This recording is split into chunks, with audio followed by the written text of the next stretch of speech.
देखिए, आप ऐसा कुछ मत कीजिएगा जिससे बेवजह पेशेंट एक्साइट हो। ये अभी तक ट्रांस कंडीशन में है।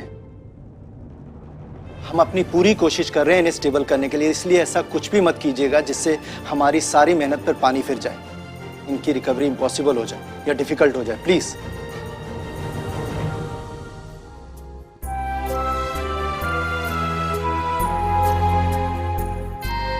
Doctor, please please.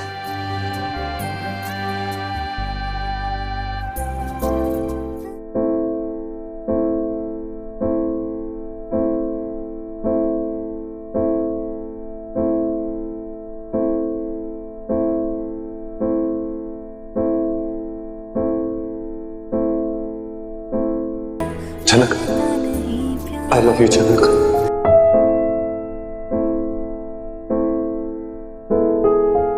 और अब अनी को इस हाल में देखकर झनक रो पड़ती है और उसकी कही हर बात याद आती है उसे, और अब धीरे धीरे कदम बढ़ाती है अपने सर जी की ओर ताकि उसे भी डिस्टरबेंस ना हो। पर क्या अनी अब झनक की आहट को पहचानेगा? जहां आज वो पूजा का फूल लेकर आई है, उसके लिए मिन्नतें मांगी है देवी माँ से।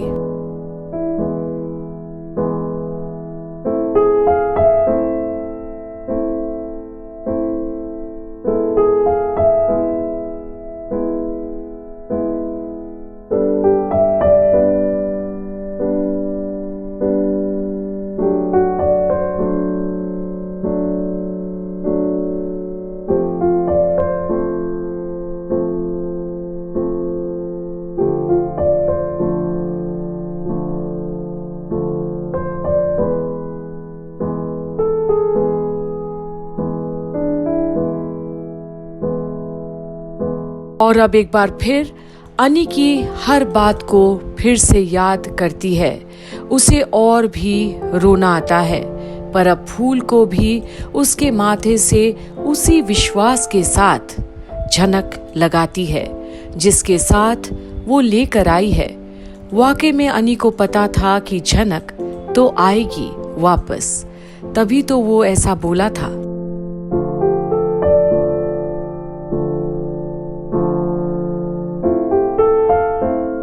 जी, मैं चाहती हूँ कि आप जिए एक अच्छी, स्वस्थ और खुशहाल जिंदगी।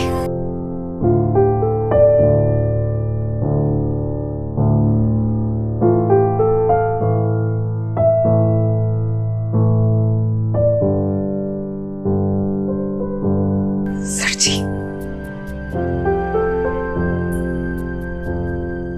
शायद गलती मेरी ही है। आपके बिना जीने की सजा मिली थी, जिस दर्द से मैं गुजरी हूं ना, वो मंजूर है मुझे, लेकिन और अब झनक अपनी मन की सारी बातें अनी से कहती है। उसे उसका हाथ नहीं छोड़ा जाता अब। लेकिन आपने ये कैसे सोच लिया कि मैं आपको चोट पहुंचाऊंगी? आपकी झनक आपको चोट पहुंचाएगी।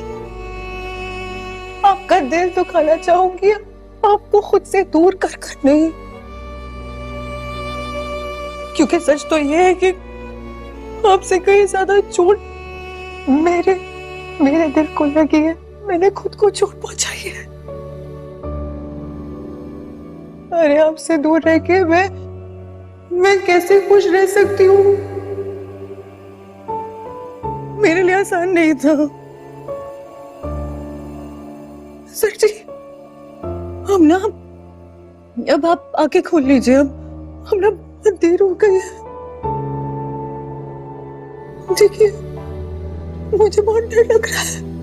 आप बस लौट आइए। आप मुझे छोड़ के तो नहीं जा सकते हैं ना? और अब झनक थोड़ा घबराती है जब अनी की तरफ से कोई भी हलचल नहीं देखती। वो सुन तो रहा होगा ना उसकी दिल की पुकार। आप पति है मेरा, आप जान है मेरी।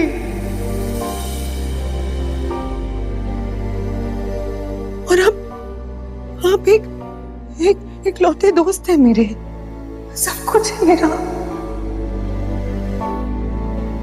और जिंदगी और मौत इस सफर के एक लौते साथी है मेरे। और ना मैं आपसे कुछ भी नहीं चाहती हूँ, मैं बस चाहती हूँ कि आप खुश रहें। और आपको ये खुशी देने के लिए जनक को दुनिया का हर दुख हर दर्द मंजूर है। और आज जनक अपने सर जी को पाने के लिए वो हर चीज से लड़ने के लिए तैयार है जो उसे अब अनी से दूर ले जाने की कोशिश में लगेगा। बस आप मुझे छू के मर जाइए, क्योंकि हम चले गए ना तो मैं जी नहीं पाऊंगी, मैं जी नहीं पाऊंगी, एक पल के लिए भी नहीं।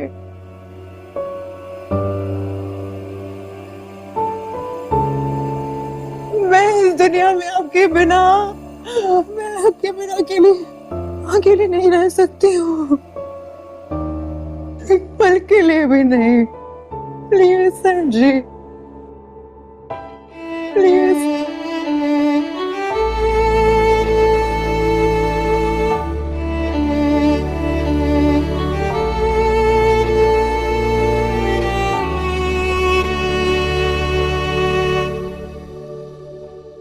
ये फूल जो है ना सर जी, वो मैं उसी मंदिर से लेकर आई हूँ जहाँ पे हम दोनों को साथ में जाना था। और अब जनक अपनी सारी ख्वाहिशें अनी के सामने रखती है, भले वो सुने ना सुने। और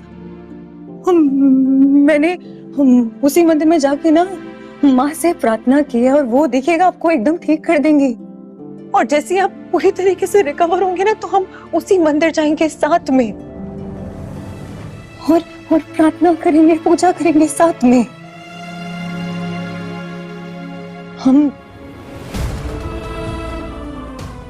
हम साथ में जी तो नहीं सकते हैं, लेकिन इसका ये मतलब नहीं है कि एक ही आसमान तले ना जिए हम, एक ही सूरज के नीचे, एक ही बारिश में, जब वो बारिश हम दोनों को पूरी तरीके से भिगा देगी। एक ही नदी, एक ही पहाड़, एक ही मंजिल,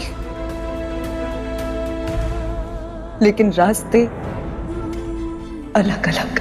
पर क्या ये रास्ते अलग अलग होना कभी अनी को अब मंजूर होगा? क्या ये सही भी होगा? जहाँ अपार प्रेम है दोनों के बीच, वहाँ क्या हर वक्त जुदा होना सही है?